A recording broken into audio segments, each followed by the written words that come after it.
Welcome everyone to another episode. Today I'm joined by Amalia Spyratou from Inco Group. Thank you so much for being here. Thank you for inviting me. It's great to be here. Yeah, thanks for coming. So I think we can begin with, can you tell me about Inco Group and what you do? Yes, absolutely. So Inco has 4 pillars. We have the Inco Ventures team that basically manages a fund of over 500 million, and it invests it in socially responsible startups as well as environmentally sustainable ones. Then we have the second pillar, that is Inco & Co, which is basically the team that is related to the consulting services that we provide to businesses and all the strategies that we build for them in order to help them kind of combine business and impact through their programs. And then there is the Inco Incubators team, the Inco Incubators pillar. And through this, we create incubation programs that help startups evolve and grow faster and more sustainably.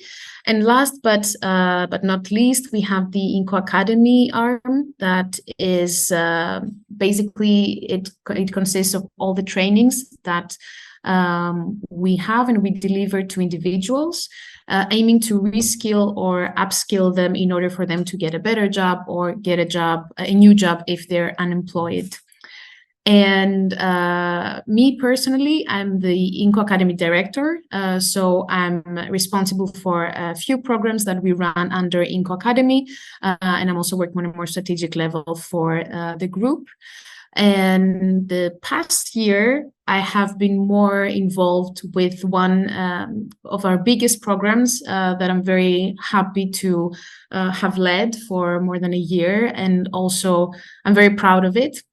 And this is called Social Tides. It's a program that is funded by Google.org. And its target is to train both individuals as well as startups that are related to the social entrepreneurship. So in the framework of Social Tides, we have created 2 sub-programs. We have created the Aspire program that is targeting aspiring emerging social entrepreneurs that are in the ideation stage. And for those, we have created a 2-month-long program that aims to take them from the ideation to having a concrete plan, register their business in the respective markets, etc. And what is very important is that by the time they complete the training, they get a grant between 4,000 to 10,000 euros in order to support them in their first steps.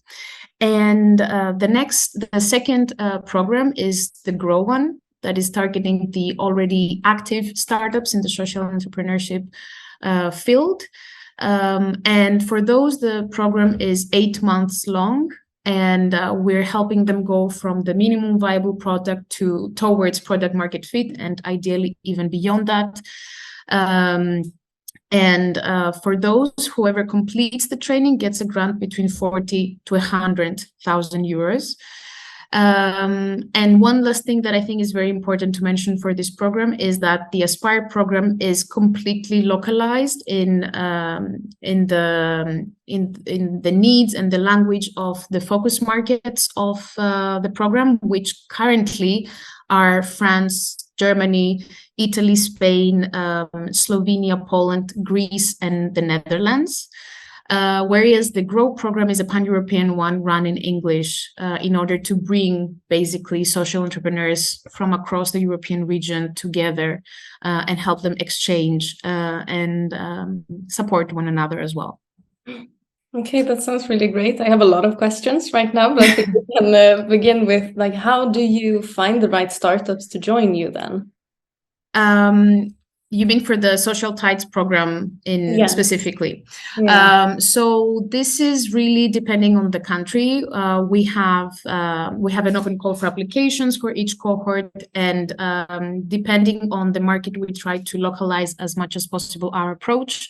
So for each of these markets, we always have a local partner, an organization that is very active in the local market that helps us basically spread the word, but also we run our own campaigns on social media Google Ads, and so on and so forth.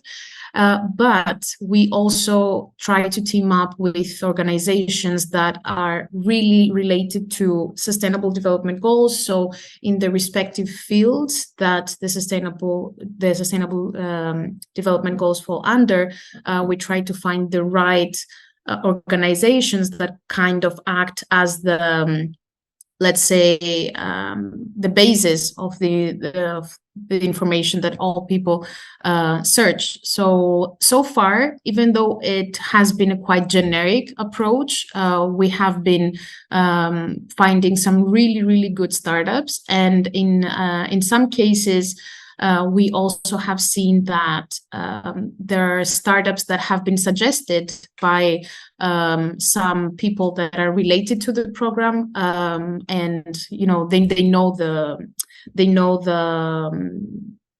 content, they know how it's actually going to impact the program, and then they kind of suggest that they should apply. However, we don't pick the startups.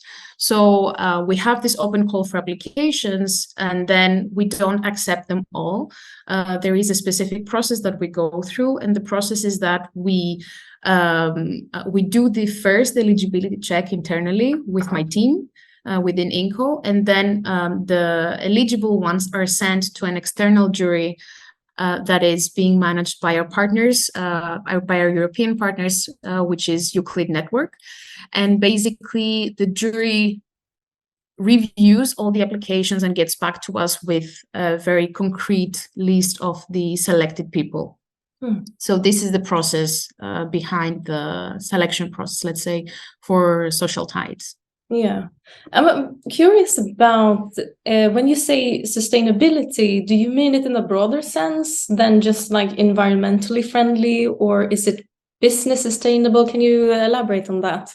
In a broader sense. So in general, when we talk about sustainability, we talk about its full range, not just the environment, which is very much aligned with everything that is included in the Sustainable Development Goals.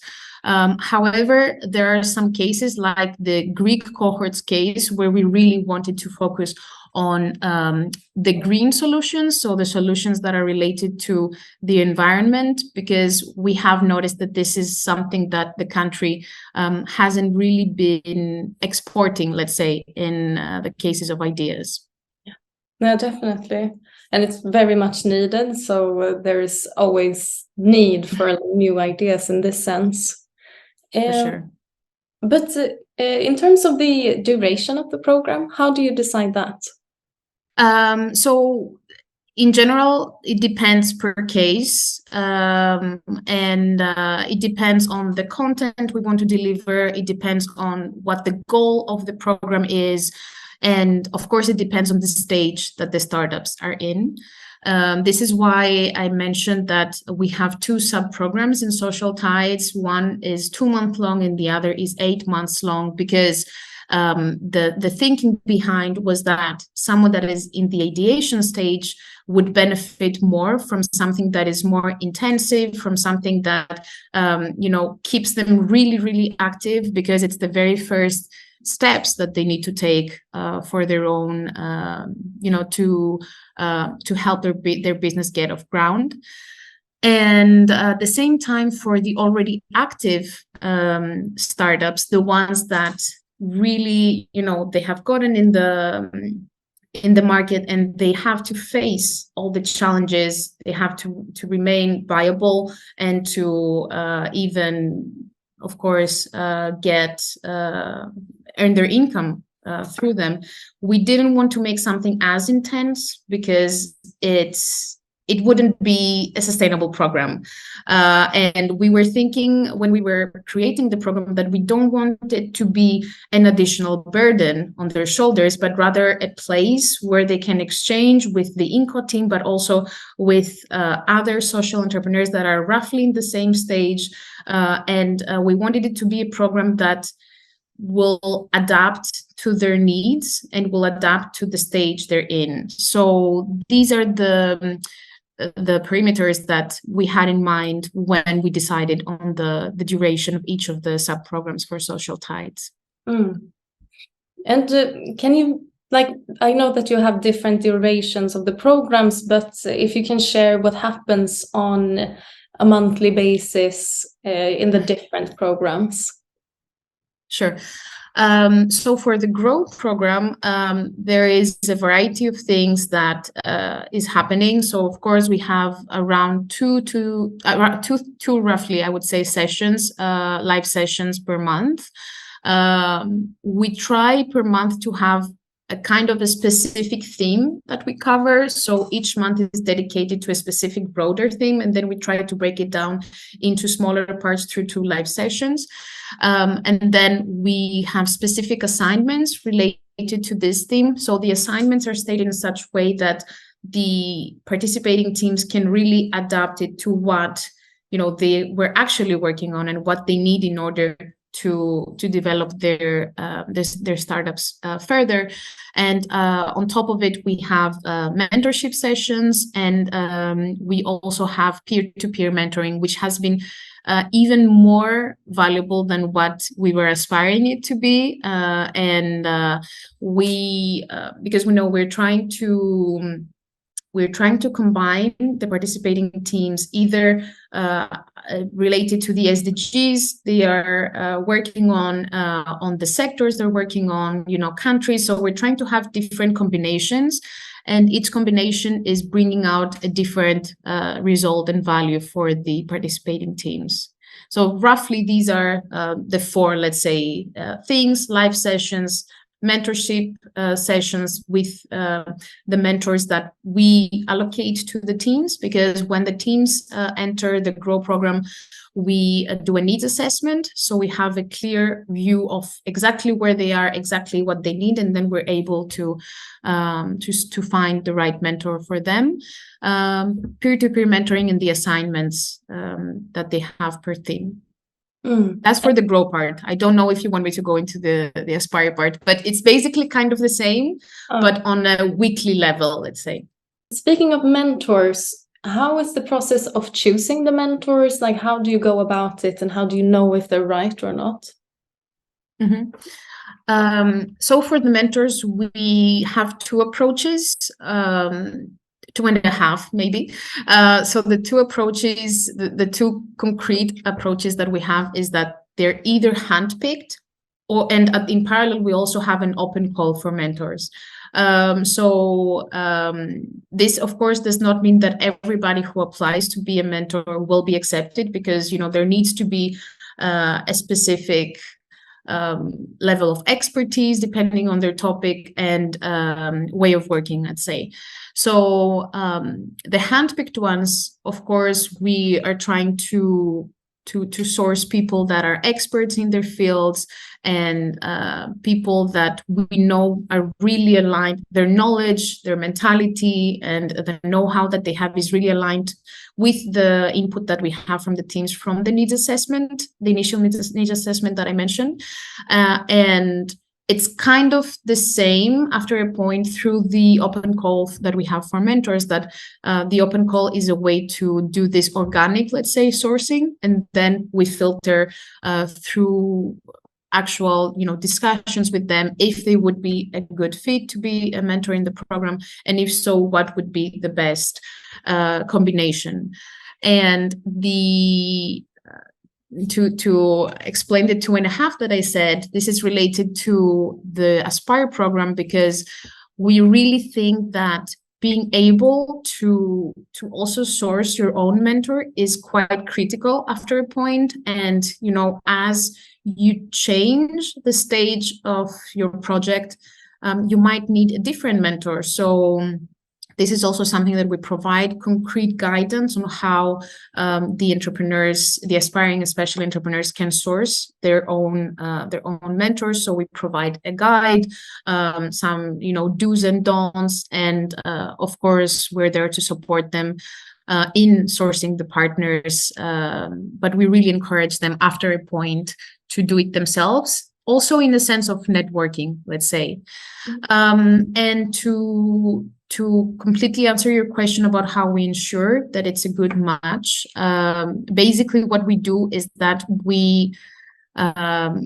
what we want to do is that we're in touch with both parties in the cases that we have made the connection, and we check if there have been concrete milestones set in stone, and if these are followed, if both parties are happy, and if not, we're trying to figure out what the challenge is, and of course make the needed changes. Thankfully, so far things have been very smooth. So yeah, I don't have any concrete any concrete cases to share where we needed to make iterations, basically. Okay, well, that sounds pretty promising, I think. I was wondering about trends. What is your view on trends? Do you let them influence your work, or how do you approach it? I think I wouldn't say that we let trends really influence how we create a program or how we run it, but it's more rather keeping an eye on the market needs and on the world's needs. So, for example, this specific program, Social Tides, is really, really aligned with the Sustainable Development Goals. Someone might call it the trend, but at the same time, it's actually a need. So that's why I mentioned the needs part. So yeah, I wouldn't say that we follow the trends blindly, but I think it's super important to try to stay in touch with what the market needs, what the sector needs, and to try to implement it, but not let it guide you completely blindly on what you're putting together. Definitely. And as you said, it's a very valid point with the whole sustainability thing, that it's very much needed. So could be looked at as a trend, but it's also so very vital. I would like to ask you about the funding part. Do you have any insights to share on how to secure funding? So I think what I want to share first of all is that for us, we're a nonprofit, organization, and we really aim to make all our programs free of charge and accessible to everyone. So this is why we try to lower the barriers to entry as much as possible. And we managed to do that by seeking the philanthropic grant. So our donors would range from large private companies like Google in this case, to independent charitable foundations, public sector agencies, etc. So I think it's quite clear that while partnering with us, what they gain is basically the ability to take part in high impact programs that are very much aligned with their social and environmental sustainability goals and their overall related strategy. So for us, finding these philanthropic grants and really aiming to align them with our own strategy, but also with the funder strategy, and making sure that we deliver high quality, but also high impact programs, especially, the high impact part is super important for us, has been the factor that has kept our programs going for quite a few years with the same funders even. So I can't say that there is a magic trick that keeps things going. It's basically a result of constant work and consistent work, and a vision that is very much related to the impact that we provide and the transparency around the impact that we provide, and also more on a more long-term basis as well, because what we try to do with impact measurement is to measure the direct impacts that our programs have once they're completed, but also we try to stay in touch with our beneficiaries and our graduates 3, 6, or longer or more months after the programs, to see how they have been progressing in the long run, and to see what the actual impact has been in the world in this case. Because there's one thing to say that, you know, they created a brand identity that is very strong through social tides, and another thing to say that they actually created 3 job positions through their activities, or that they have lowered their carbon footprint, or, you know, anything related to that, that actually creates an even higher impact for the world and their respective societies. Definitely, and very concrete impacts as well, that you can, like, it's very specific. And I think it's good also that you mentioned that you keep in touch after the program has ended, because it's not like the journey is over when the program is over. So I think that kind of work is sounds very valuable. Yes, definitely. Yeah. It has been such a pleasure interviewing you. Is there anything that you feel like we have missed that you would like to add? Not really. It was great. You know, when I feel that I have been so much in the program, that now that I mentioned everything all together, I got even more excited about working in it. So thank you for this opportunity. No, I think we've covered it all. And thank you so much for this opportunity. And yeah, if there is anything else you think we should cover, I'm very happy to answer it. Yeah, thank you so much for that. And thank you for being here. Thank you. It's my pleasure.